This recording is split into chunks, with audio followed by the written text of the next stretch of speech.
إن الله عز وجل يمهل ولا يهمل. قال صلى الله عليه وآله وسلم: إن الله ليملي للظالم، يعني يؤخر للظالم. إن الله ليملي للظالم فإذا أخذه لم يفلته. ثم قرأ: وكذلك أخذ ربك إذا أخذ القرى وهي ظالمة إن أخذه أليم شديد. رواه البخاري. الظالم خصمه الله تعالى يوم القيامة. قال عليه الصلاة والسلام: يقول الله تعالى: ثلاثة أنا خصمهم يوم القيامة: رجل أعطى بي ثم غدر، ورجل باع حرا فأكل ثمنه.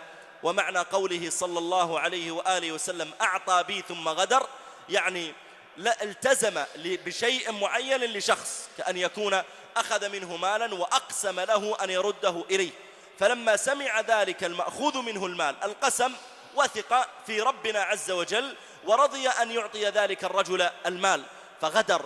قال: رجل أعطى بي ثم غدر، ورجل باع حرا فأكل ثمنه، ورجل استأجر أجيرا فاستوفى منه ولم يؤته أجرته. رواه البخاري.